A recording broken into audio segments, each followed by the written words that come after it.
and welcome to my easy to understand guide to the TV show Vigil and media language. This video is going to be particularly relevant for you if you are studying GCSE OCR media studies. It's currently a set text on that specification. The set episode for study at the moment is Series 1, Episode 1, so I'm going to focus on that in this video. The series is a British police drama set on a submarine in Scotland. The use of establishing shots of big landscapes, the aerial shots of the sea, the superimposed coordinates on the screen, they all add this kind of military feel. It makes it feel quite official and it gives us some idea of where we are geographically within the world. We get a real sense of tone here at the beginning with the fishing trawler, the nets, the kind of Scottish accents that we can hear in the background and the sounds of the sea. It really helps to kind of place us as an audience off the coast of Scotland. And it's very dramatic, this opening scene, a trawler being dragged down into the ocean by something that we can't see.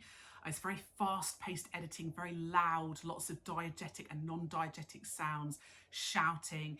It adds a lot of tension and drama, and it adds this enigma code to the beginning where immediately we're like, what is going on? What dragged the trawler down? Where's it gone? Why? So all of this helps to immediately engage an audience into the rest of the episode where we want to watch on to find out what happened. And the camera after this moves down into the sea and under the water as the boat is dragged down, and it puts us as an audience in this privileged position where we can see what's happening under the water. It feels very scary, so it adds this kind of ominous, quite thrilling feel to the show. And this black screen with the very low-key lighting, it emphasises the sheer depth of this submarine in the ocean. And this is when we start to get lots of very scientific, military feeling elements to the show. The blinking lights, the tracking shots of the monitors, the blue kind of glow from the screens. It adds to this feeling of this being kind of naval, and this is going to appeal to a lot of audiences. We get the binary opposition here, where we cross-cut between the calm, quiet submarine and the chaos of the boat with the loud noises. And that binary opposition helps add to the conflict and the drama in the opening. The red light goes off, flashing with the warning kind of siren, and immediately we know that means there's something dangerous happening. And we get the reverse shot between two members of staff who are clearly disagreeing with each other, and again that adds conflict. We don't know who is correct. The title sequence really cements this genre of kind of military crime drama or police crime drama into the audience's heads. We get lots of shots of submarines, helicopters, archive footage of political leaders and events like Putin, news footage, warheads, for example. So it is immediately communicating, all of that signifies this is going to be about the military and the police. The sombre, non-diegetic music after the CPR immediately tells the audience that he has died. More binary opposition when we see the Navy and the police on opposite sides of the table. It's very clear that they're not going to be agreeing on a lot of things. When they're in the car, the radio has a news item where they're discussing the Trident renewal programme, and this adds to this kind of reflection of social, cultural, political context of the show. The Trident renewal programme has caused quite a lot of discussions and debates, some people supporting it, others not. And so also adds this sense of realism as audiences feel like this is set in the real world. And it encourages us to think about the possibilities and potential problems caused by things like nuclear defence. Lots more tension and drama created by things like what appears to be a body in the road and the jump scare when the body moves. And this tension is ramped up as we realise that there are security officers checking with mirrors underneath cars. They've got sniffer dogs. It all adds to this sense that there is a very serious danger and they're taking this situation very seriously. We do have a non-linear narrative in this show. So we obviously have the sinking of the trawler at the beginning, and then we move on to the investigation about this potential suicide or murder. But we get various flashbacks to the past which show the lead detective when she's younger. It shows the lead detective and her relationship as well. And those non-linear flashbacks help to add to our understanding of her character.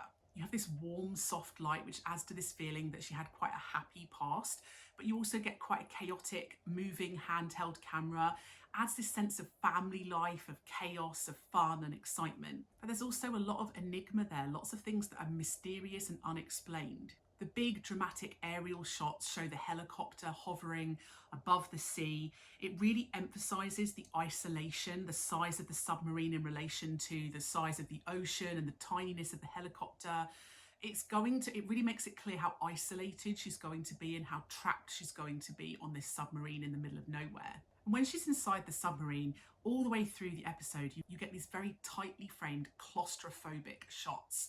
Hardly any space around her, and that emphasises the claustrophobic nature of a submarine and how trapped she is. Lots of bars and metal framing the shots, whether that's the railings of the staircase, the footwells. It makes it feel like a prison. It emphasises how deep it is, and the vast number of tracking shots as they go through this kind of warren makes it clear that this submarine is huge. You get lots of elements of kind of police procedurals here, so the torchlight looking for evidence, test tubes and swabs. It's the kind of thing you'd expect to see in things like CSI.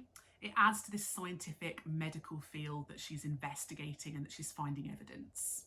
She's asked various questions. So for example, the doctor asks her why she dropped out of medical school and she doesn't answer. This has a couple of impacts. So first of all, it makes her feel quite secretive. It adds to this element of mystery. We don't know why she dropped out, but also she's quite secretive. She doesn't want to tell anyone. And it makes it feel like she doesn't feel any need to answer questions. She's quite confident. She sends a message back, and it's very clear that it's a coded message. She uses lots of kind of codes that only she and her partner would understand. And so this emphasises the fact that the military is probably reading her messages, the Navy is going to be looking at what she's saying, and emphasises this idea of the need for secrecy and that she's potentially in danger because of what she's investigating. The use of the warm, soft focus, the warm colour palette in the flashbacks emphasises the kind of intimate closeness that they had in their relationship. It makes it feel very romantic. And this is obviously very contrasted with the kind of cold, dark, low-key lighting that is on board the submarine where she's very alone. The end of the episode gets more dramatic, the pace starts to ramp up, the diegetic music gets more tense, more red warning lights and noises, and this feels like there's an emergency, danger is increasing. They say we have always been at war, and this feels quite ominous and mysterious. And at the very end, we get the kind of video clip of the dead man looking straight at the camera, which is again a very engaging camera technique. And he says, "I've got lots of things to tell you." And this creates this enigmatic cliffhanger where audiences suddenly realise that we're not going to find out what it is in this episode. We have to watch on. So the use of that cliffhanger narrative technique helps to maintain audiences for the next episode. So that was my easy to understand guide to media language in Vigil. Don't forget to subscribe to my channel for other videos that might be relevant for you. And if you would like a video that I don't already have, leave a little comment below and I'll see what I can do.